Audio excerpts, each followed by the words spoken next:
Thomas was with them.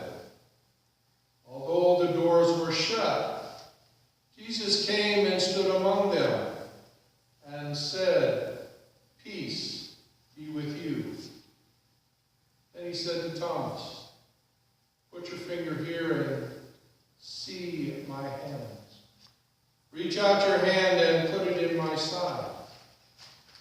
Do not doubt, but believe." Thomas answered, "My Lord and my God." Jesus said, "Have you believed because you have seen me? Blessed are those who have not seen and yet have come to believe."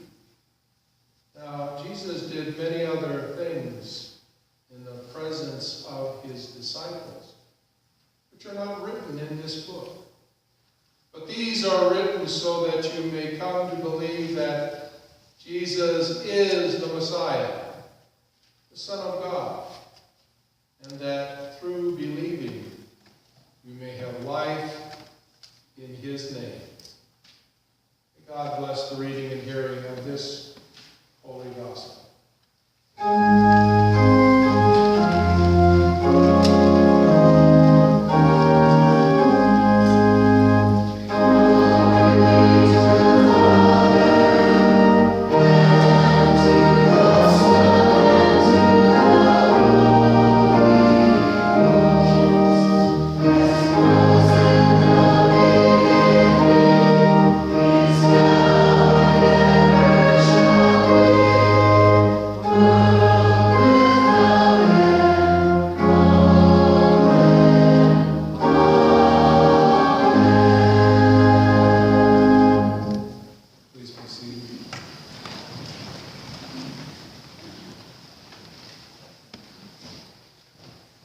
This is Easter 2, and yet we have a sermon about that night.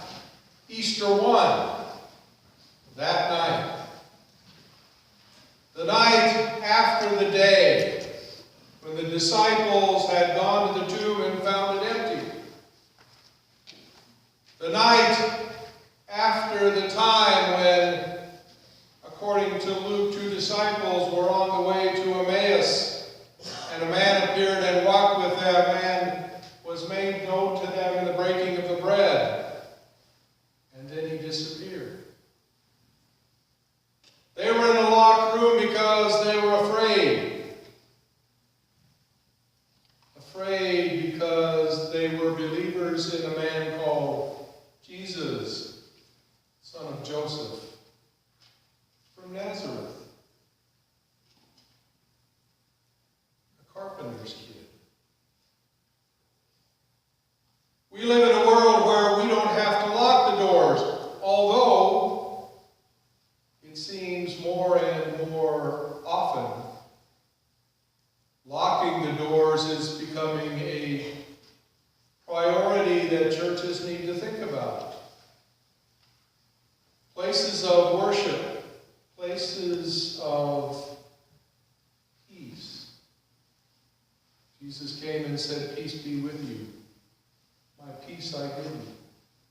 He was reclaiming the message of the Last Supper.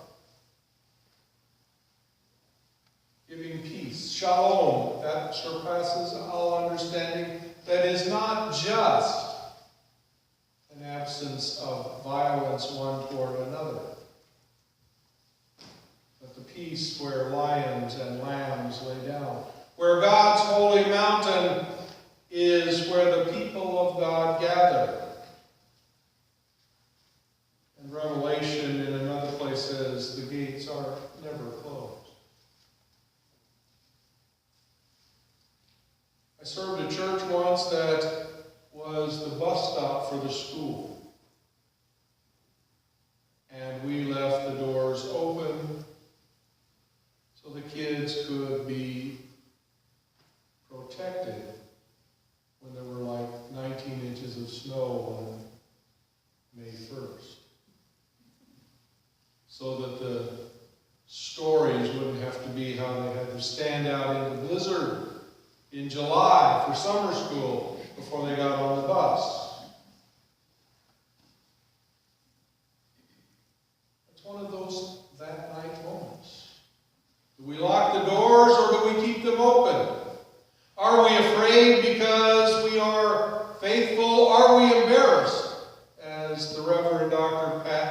Kiefer proclaims as a professor of practical theology. He notes that he made a mistake early in his first pastorate. It was on the south side of Chicago, a Lutheran church. And there were many young ladies who were single mothers who had no cooking skills. And so some of the young mothers in his congregation said, let's get a group together and teach these ladies how to cook, how to do something besides McDonald's and microwave. So the group got together, was working really well. More and more of the neighborhood young ladies were coming in, bringing their children, sometimes their several children. And one of the matriarchs called him into his office and said, if those people don't keep coming, I'm taking the pots and pans home. Right on the pots and pans, First Luther. Pat was a little surprised. But he gave in. He closed the program down. And those neighborhood ladies started going back to McDonald's and microwave. He said he wished that night he would have stood up and said, the ladies stay.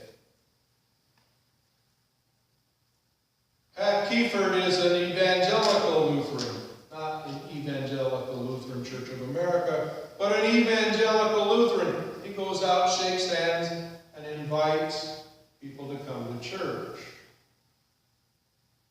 And there are Lutherans like that, but in many cases, like the Presbyterians, Lutherans aren't known for going out and grabbing people off the street.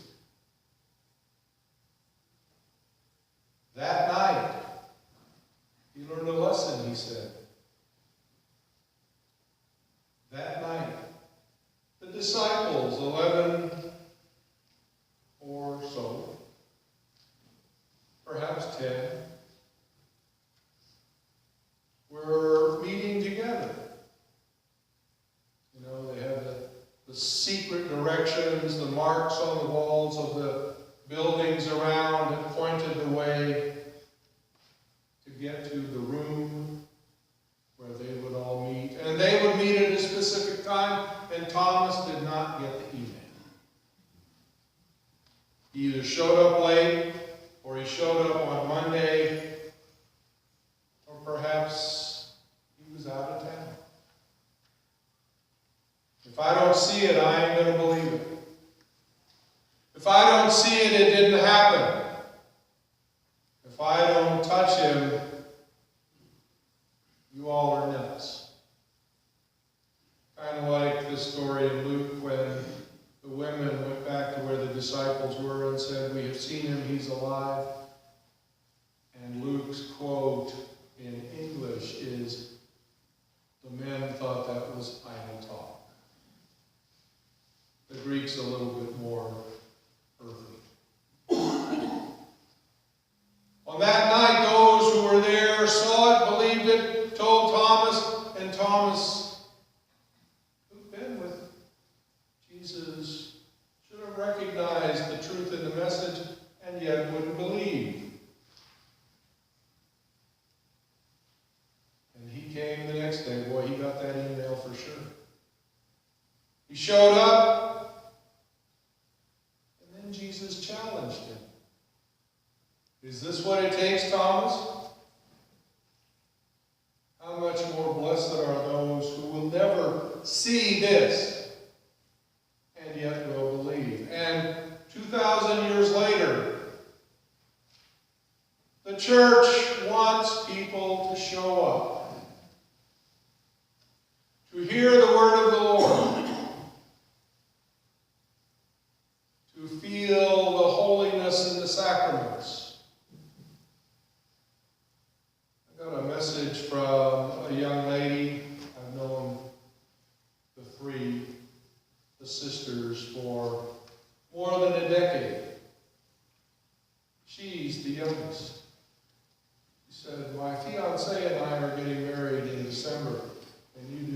service. Thank heaven she wasn't a member of a congregation I served, or I couldn't. So we met on Friday, and I point blank said, "Why me?" And she said, and this is really a humbling moment. She says, "Because you made the gospel not boring. You told it, so I got it. You told it so I could go and tell it." She's now a news reporter in Wisconsin, and she told the story of going through the reporting of that young woman who was kidnapped. Her parents were killed. She was doing an on-site, and CNN happened to be monitoring. She was on her way back before CNN called her station and said, "We'd like to interview that reporter. Actually, we'd like it on site." Well, she was an hour away, and she said no.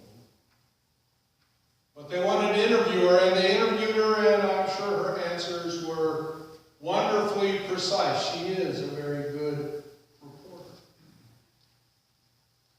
But when CNN put it out, the wrong name.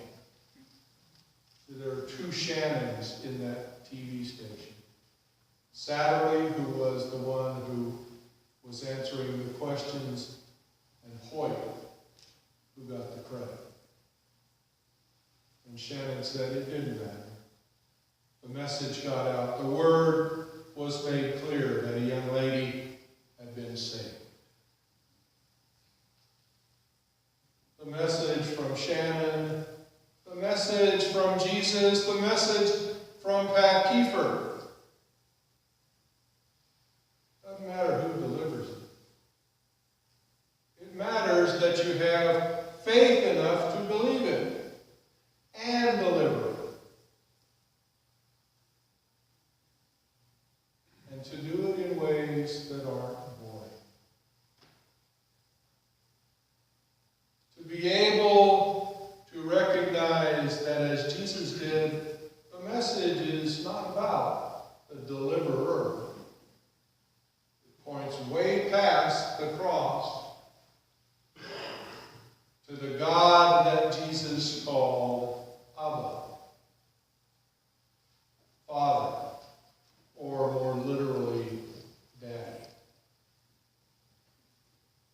Doesn't matter whether we meet in an upper room, in a sanctuary on Sunday, in a local watering hole, to find out the news that's important. What's important is that when someone asks us, we deliver the message, we are believers. Not because we've seen the stars, but because we've seen those who have come before.